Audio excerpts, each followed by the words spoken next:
नमस्कार, India news देख रहे हैं आप। मैं गरिमा श्रीवास्तव आपके साथ। देश में हाल ही में कुछ ऐसे मामले सामने आए हैं जो दिल दहला देने वाले हैं।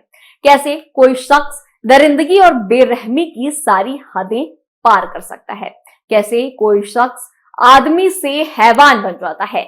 ऐसी खबरें जिन्हें हम एक बार जानने के बाद शायद कभी न सुनना चाहेंगे और न ही उसे देखना पसंद करेंगे। ऐसी ही 3 खबरों ने पिछले 36 घंटों में देश को हिलाकर रख दिया है। देश के अलग अलग राज्यों और शहरों से आने वाली इन खबरों ने जुर्म और हैवानियत की एक नई इबारत लिख डाली है। आइए आपको बताते हैं वो 3 वारदातें जिन्होंने श्रद्धा मर्डर केस और उस जैसे मामलों को भी पीछे छोड़ दिया है। सबसे पहले हम बात करेंगे सरस्वती केस की। हाल ही में मुंबई से एक ऐसा मामला सामने आया जिसमें आरोपी ने दरिंदगी के मामले में आफताब को काफी पीछे छोड़ दिया। इस वारदात में पहले लिव इन पार्टनर ने महिला की बेरहमी से हत्या कर डाली और फिर उसके लाश के टुकड़े टुकड़े करके उन्हें प्रेशर कुकर में उबाल दिया। जी हाँ, सही सुन रहे हैं आप। इंसानी जिस्म के टुकड़े को उस दरिंदे ने किचन में जाकर प्रेशर कुकर में डाला और गैस पर चढ़ा दिया।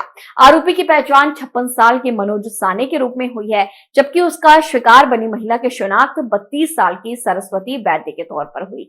ये दोनों आकाशगंगा सोसाइटी के बिल्डिंग में एक किराए के फ्लैट में 3 साल से साथ रह रहे थे। पुलिस ने कातिल लिव इन पार्टनर मनोज को गिरफ्तार कर लिया है। उसकी गिरफ्तारी के लिए पुलिस ने एक विशेष टीम का गठन भी किया है। इस वारदात का खुलासा बुधवार की रात हुआ। नया नगर पुलिस स्टेशन के इंस्पेक्टर ने बताया कि हत्या की यह खौफनाक वारदात आकाशगंगा सोसाइटी की 7वीं मंजिल के फ्लैट नंबर 704 में हुई। हालांकि इस हत्याकांड की तारीख का अब तक पता नहीं चला है। तहजीब और अदब के शहर लखनऊ की अब हम बात करते हैं।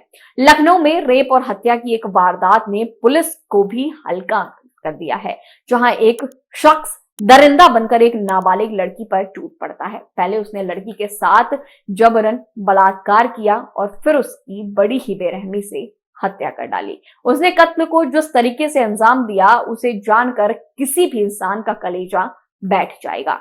दिल धड़कने ट्रेन की रफ्तार से दौड़ने लगेंगी और जब जब आप इस वारदात के बारे में सोचेंगे तो आपकी नींद भी जरूर उड़ जाएगी। दरअसल सनसनीखेज कत्ल की ये वारदात लखनऊ के इंदिरा नगर की है, जहां तकरोही इलाके में बुधवार को शाहिद नाम के आरोपी ने इस वारदात को अंजाम दिया। ये बातें सामने आई कि पहले आरोपी ने मौका देखकर उस नाबालिग लड़की के घर में घुसा और फिर जबरन उसके साथ बलात्कार किया। जब उसके सिर से हवस का भूत उतरा तो उसे लगा कि अब वो पकड़ा जाएगा। इसी बात के डर से आरोपी ने पीड़ित लड़की के सिर में एक हथौड़ा दे मारा, जिसके बाद उसकी दर्दनाक मौत हो गई। इसके बाद शातिर आरोपी ने लड़की की लाश को कमरे में ही गले में फंदा डालकर लटका दिया, मानो जैसे लड़की ने खुदकुशी कर ली हो। घर वाले जब लौट कर आए तो घर का मंजर देखकर उनके पैरों तले जमीन खिसक गई। एक कमरे में लड़की की लाश फंदे से लटक रही थी। पीड़ित पिता ने फौरन इस घटना की जानकारी पुलिस को दी। तीसरा मामला बेंगलुरु का है। बेंगलुरु में दिल्ली के टेक एक्सपर्ट ने अपनी गर्लफ्रेंड का कत्ल कर डाला। मृतका आकांक्षा शहर के गोदावरी खाने इलाके की रहने वाली थी। वो एक सॉफ्टवेयर इंजीनियर थी। हैदराबाद में एक सॉफ्टवेयर कंपनी में काम करने के दौरान उसकी मुलाकात अर्पित नाम के शख्स से हुई थी और फिर उसे प्यार हो गया था।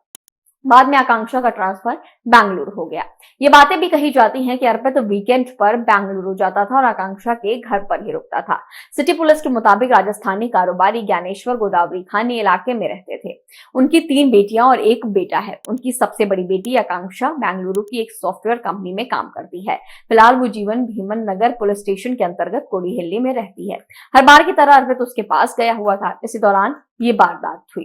अर्पित ने पहले आकांक्षा की गला दबाकर हत्या कर दी और फिर उसे वहां पर फंदे पर लटका कर फरार हो गया। हालांकि मंगलवार को उन दोनों के बीच कोई लड़ाई झगड़ा भी नहीं हुआ था। आकांक्षा के दोस्तों ने पुलिस को बताया कि जब वे आकांक्षा के कमरे पर पहुंचे तो वो बेहोशी की हालत में वहां पड़ी थी। इसके बाद उन्होंने पुलिस को सूचना दी और आकांक्षा को अस्पताल पहुंचाया। 36 घंटे के भीतर आए ये मामले डराने वाले हैं। पुलिस छानबीन में लगी हुई है। आगे और भी बड़ी जानकारी अपडेट्स हम आप सभी तक पहुंचाएंगे। बने रहिए इंडिया न्यूज के साथ। धन्यवाद।